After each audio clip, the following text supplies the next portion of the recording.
Hello नमस्कार. Archana creations and व्लॉगमध्ये अगदी मनापासून स्वागत. तुम्हाला आजचा दिवस खूप छान सुंदर जावो हीच आई जगदंबे आणि स्वामींच्या चरणी प्रार्थना.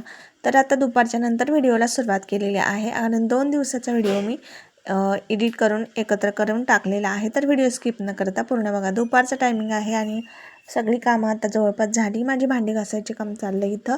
तर आता मी ना इकडे भांडी घासून घेते आणि वातावरण आजूबाजूचा परिसर तुम्ही बघू शकता कसा म्हणजे झालेला आहे इकडे. आणि मस्त असं हिरवगार वातावरण, शेतात घर असल्यामुळे सगळीकडे हिरवगार म्हणजे नाही का परिसर झालेला आहे. तुम्ही बघू शकता इकडे तिकडे. आणि असं चिमण्यांचा चिवचिवाट सकाळपासून ते संध्याकाळपर्यंत चालूच असतो आणि त्यामुळे ना सतत इथं कुत्र्याचा किंवा चिमण्यांचा जनावरांचा आवाज सतत येत असतो. व्हिडिओमध्ये पण तुम्हाला खूप वेळा ऐकला असेल तुम्ही सगळ्यांनी. तर आता माझी तर भांडी घासून झाल्यात आणि मस्त असं तिथलं मी साफ पण केले, सगळी जागा स्वच्छ केली आणि धुवून काढली. आणि इकडे अवनीचा आमचा अभ्यास चाललेला आहे. तर अभ्यास करते तर मी तिला चटई टाकून बसत जा असं बोलत असते रोज, पण ती काय कधी कधी विसरते चटई अंथरायची, कारण खाली कोबा केलेला आहे या स्पोर्ट्समध्ये. तर थोडंफार रुततो तो बसल्यानंतर पायाला वगैरे, म्हणून मग त्यामुळे मी थोडी काळजी घ्यायला सांगत असते तिला. आणि त्यानंतर आता झाडू मारायचं काम चाललं आहे संध्याकाळचा, म्हणजे संध्याकाळची वेळ होण्याच्या अगोदर इकडे आमच्या इकडे झाडू मारत असतात. आमच्या इकडेच काय सगळीकडेच संध्याकाळच्या टाईम होण्याच्या अगोदरच साफसफाई केली जाते. सकाळी एकदा आणि संध्याकाळी दुपारून एकदा असं 2-3 वेळा झाडू मारला जातो इकडे. आणि ना आता हा आहे दुसऱ्या दिवसाचा व्हिडिओ. तर सकाळी सकाळी आता अवनीच्या टिफिनची तयारी चाललेली आहे. आज अवनीला मी टिफिनला पोहे देण्यासाठी पोहे बनवते. मस्त अशी शेंगदाणे थोडेफार तळून घेतलेत, कारण शेंगदाणे जास्त अवनीला आवडत नाहीत. कढीपत्ता टाकला, छान जिरे टाकून फोडणी दिली आहे आणि कांदा कट करून ठेवला होता. मस्त असा कांदा कट करून टाकला. तोपर्यंत देवाची इकडे पूजा पण करून घेतली, कारण आहे ना चालता चालता बोलता बोलता बरेच आपल्याला कामे सकाळ सकाळी आटपायचे असतात. तर त्यापैकीच आता सकाळी सकाळी पूजा वगैरे करून घेतली. पोहे आपले होत आहेत तोपर्यंत इकडे फेरफटका मारत असते मी बाहेर थोडा वेळ, कारण आहे ना आपली फोडणी थोडीशी परतून घ्यायची असते व्यवस्थित. आणि छान जर परतल्या ना ह्या सगळ्या गोष्टी तरच पोहे खायला छान लागतात. त्यामध्ये चवीनुसार मीठ वगैरे टाकून दिले आणि हळद, सगळ्या काही गोष्टी, मिरची, टोमॅटो, कांदा या सगळ्या गोष्टी मी टाकल्यात आणि मस्त असे मऊ लुसलुशीत पोहे आपल्या इकडे बनवून तयार आहेत. म्हणजे थोड्या वेळ आहे ना पाण्यात टाकायचे पोहे आणि जरा वेळ ठेवायचे, नंतर ते पाण्यातून काढून बाजूला घ्यायचे आणि त्यामुळे ना खूप जास्त मऊ होतात आणि खायला पण छान टेस्टी लागतात. तर कोथिंबीर आता थोडीशी म्हणजे नाही का ताजी नव्हती एवढी, तरी थोडीशी सुकलेली होती, तीच आता मी टाकलेली आहे. आणि आता इकडे सकाळी तिला थोडंसं नाश्ता करायला म्हणून मी देत आहे आणि टिफिनला सुद्धा पोहेच नेणार आहे. ते अवनीच्या पप्पाला आणि तिला आता नाश्ता द्यायचा आहे मला, त्यामुळे पोहे मी प्लेटमध्ये आता काढून घेतलेत आणि पलीकडे दूध गरम करायला ठेवले, कारण शिवला आमच्या सकाळी सकाळी दूध लागतं, त्याला काही दम निघत नाही पटकन गरम होईपर्यंत. त्यामुळे ना अगोदरच मी गरम करून ठेवत असते, जेणेकरून ना ते जेव्हा मागेल तेव्हा लगेच देता येईल.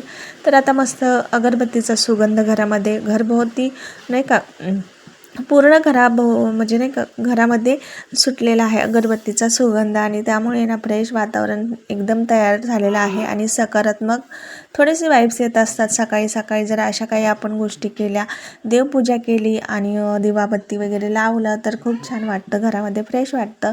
आणि बाकीची तर कामं आपले दिवसभर तर होतच राहतात. तर थोडा वेळात वेळ काढून सकाळी सकाळी अंघोळ झाल्यानंतर आपली देवपूजा करायची असते. तर आता आहे ना मी गडबडीमध्ये ना दिवा अगरबत्ती लावून घेतली आणि स्वामींना नमस्कार केला, चहा घेतला त्यानंतर. तर चहा ठेवला होता सकाळी लवकरच, कारण बाकी टिफिन झाल्यानंतरचं दुसरं काम म्हणजे माझं चहा घेणं असतं. कारण आहे ना सकाळी सकाळी चहा घेतल्यानंतरच एनर्जीफुल काम आपण करू शकतो आणि मग भरपूर अशी कामं आपली चहा पिल्यानंतर होत असतात. तर बऱ्याच गोष्टी आता मला बाकी होत्या, पण मी म्हटलं चला आता चहा वगैरे घेतला आहे, त्याची भांडी पण लगेच घासून टाकावीत. आमचा शिव पण माझ्यासोबत इकडे जवळ खेळत होता, त्याला आंघोळ वगैरे घातली आणि आता तो खेळतोय मस्त असं गाडी. तर आता इकडे भांडे घासून घेते आणि ना स्पोर्ट्समध्येच आम्ही वरती भांडे घासतो आणि मस्त असं भांडी वगैरे घालून बसून छान असे निवांत भांडी घासले मी आणि त्यानंतर आता स्वयंपाक करायचा आहे मला इकडे.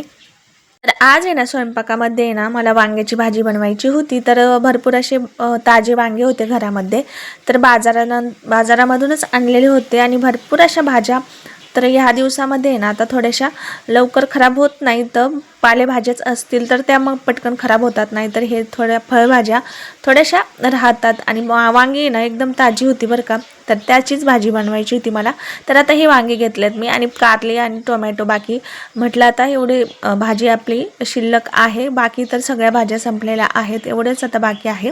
तर आता कारले पण बनवायचे होते, पण म्हटलं चला आता आधी वांग्याची भाजी करून घेऊ. तर त्यासाठी ना मी आता वांगे घेतले आणि वांगे जरी घरातलेच असले तरीसुद्धा स्वच्छ पाण्याने परत एकदा धुवून घ्यायचे मस्त असे, कारण धूळ वगैरे बसत असते आणि किडे मोकडे इकडे तिकडे सारखे फिरत असतात. कारण आपण भाजीपाला बाहेर ठेवतो काही काही आणि फ्रीजमध्ये असेल तरीसुद्धा आपण तो धुवूनच घ्यायचा, कारण भरपूर अशा काही गोष्टी असतात त्या फ्रीजमध्ये सुद्धा आता म्हणजे नाही का, फ्रीज पण आपल्याला हानिकारक आहे खूप जास्त आरोग्यासाठी. त्यामुळे ना प्रत्येक गोष्ट, प्रत्येक भाजी किंवा काही असो फ्रीजमध्ये जरी ठेवलं भाजीपाला तरी धुवून घ्यायचा आणि बाहेर असेल तरीसुद्धा.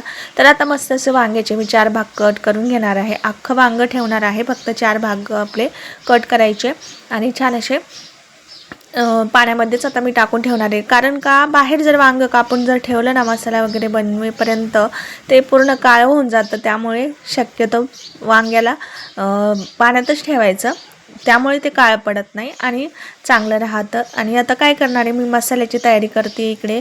तर आता तवा ठेवला गॅसवर, त्यावरती आता त्यामध्ये शेंगदाणे टाकलेत भाजायला आणि धने टाकलेत थोडेसे आणि खोबरं कट करून घेते इकडे.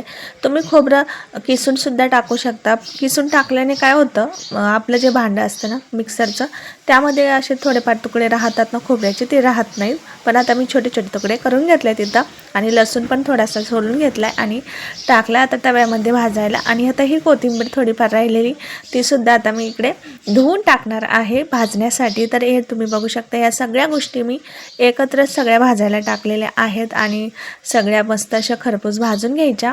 आणि जास्त आपलं काही खोबरं भाजलं गेलं नाही, तुम्ही असं वेगवेगळं पण टाकू शकता, पण मी अर्ध कच्चं थोडंफार असंच भाजलेलं आहे, एकदम असं करपून दिलेलं नाही. करपल्यानंतर मसाला आहे ना टेस्ट एकदम खराब लागते, ते काही टेस्ट मला आवडत नाही. म्हणून मी शक्यतो आहे ना होईल तेवढं पटपट असे भाजून घेत असते, एकदम करपेपर्यंत कधीच ठेवत नाही. तर आता कढई ठेवली आहे, आता तो मसालासुद्धा मी बारीक करून घेतला, मिक्सरमधूनच काढला आहे आता, कारण गडबडीत भाजी बनवायची होती. कधी कधी पाटावर वंट्यावरच मी वाटत असते, पण आता गडबडीमुळे मी लगेचच आता मिक्सरमध्येच वाटून घेतला आणि लाईट पण होती.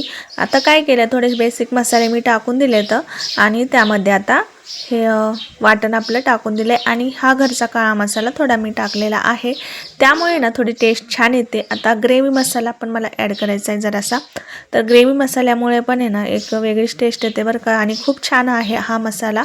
तर चवीनुसार मीठ टाकलं आहे आता आणि थोडंसं मिक्स करून घ्यायचं थोडं तेल सुटेपर्यंत. आणि हे जे वांगे म्हणजे आहे एकदम छान आणि मस्त अशी भाजी झाली होती बरं का. ह्या पद्धतीने जर केली ना खूप छान टेस्टी भाजी होते, तर एकदा नक्की ट्राय करून बघा. तर आता अख्खे वांगे मी यामध्ये टाकलेले आहेत स्वच्छ धुवून.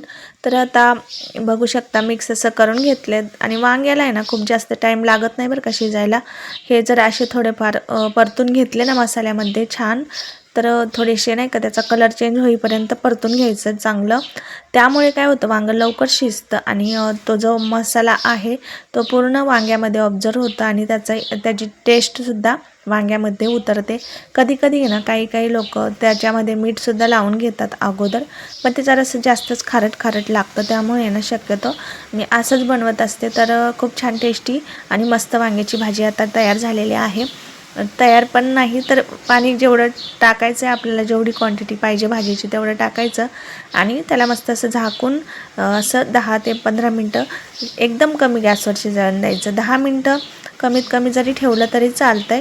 तर आता इकडे आमचा शिव बघा कसा झोक्यात बसलाय मस्त असं। माझा स्वयंपाक चालू असतो आणि तो आपल्या झोक्यात बसतो आणि थोडाफार माझं काही ना काही काम करून मला त्याला बाहेर येऊन झोका द्यावा लागतो, त्यामुळे तो गपचूप बसतो। नाहीतर आहे ना खूप जास्त लोडबोड स्वयंपाकामध्ये करत असतो आणि यामुळे मी यामध्ये बसवून देते त्याला। बाहेर येऊन मला 2-3 वेळा झोका का देणं होईना पण तो शांत बसतो। नाही तर खूप आजूबाजूचा परिसर तुम्ही बघतायच कसा आहे, तर तो सगळीकडे फिरत असतो। त्यामुळे मग मी त्याला झोक्यामध्ये बसवते। इकडे आता भाजी तर मी टाकलेली आहे गॅसवरती। आता इकडून आहे ना मला भाकरी बनवून घ्यायच्यात। मी बघू शकता माझा टेबल आहे ना किती स्वच्छ आणि चकाकतोय बघा।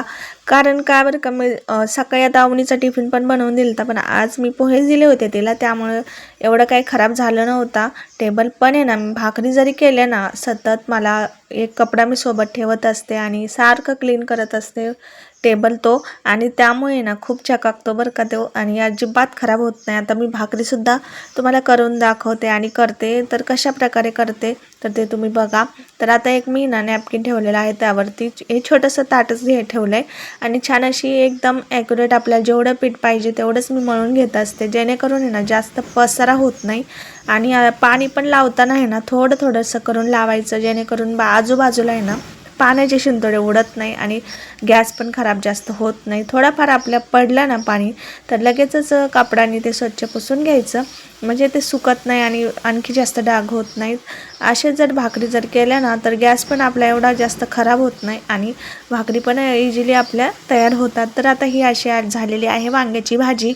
तर मस्त अशी टेस्टी झाली होती, सगळ्यांनाच आवडली खूप जास्त। आणि तर त्यानंतर आहे ना स्वयंपाक वगैरे झाला आणि दुपारी आहे ना मी थोडंफार असंच शिलाईचं काहीतरी काम करत होते, पण ते मला शूट घ्यायचं विसरले मी, कारण साड्या वगैरेच अशा फॉल लावून ठेवल्यात मी एक साईडने आणि हात शिलाई करायची बाकी आहे। तर आमचा शिव कसा पाण्यात खेळतो, इकडे अद्रकला पाणी सोडलेलं आहे कारण पाऊस नव्हता त्यावेळी। तर आता इकडे ना संध्याकाळचं टायमिंग आहे, तर वातावरण बघू शकता तुम्ही किती छान आणि मस्त झालेलं आहे। तर संध्याकाळी मला आठवलं दळण करायचं होतं मला गव्हाचं, आणि पीठ पण नव्हतं अजिबात, त्यामुळे ना मी पटकन असे गहू काढले आणि दळण करण्यासाठीच घेतलं, कारण घरचे गहू आहेत, थोडाफार कचरा आहे त्यामध्ये, खडे वगैरे असे काही जास्त नाही आहे। तर चाळून वगैरे मस्त असे घेतले आणि नंतर लगेचच दळण करायला लागले आणि फॉल लावत होते मी, तर फॉलसुद्धा लावायचा मी तसाच ठेवला कारण दळण करण्यासाठी। तर गव्हाचं पीठ हे नेहमी लागत असतं सतत घरामध्ये, तर त्यामुळे दळणच करायला घेतला अगोदर। तर हा असाच आजचा दिवस होता माझा। तर व्हिडिओ कसा वाटला तुम्हाला नक्की कमेंट करून सांगा।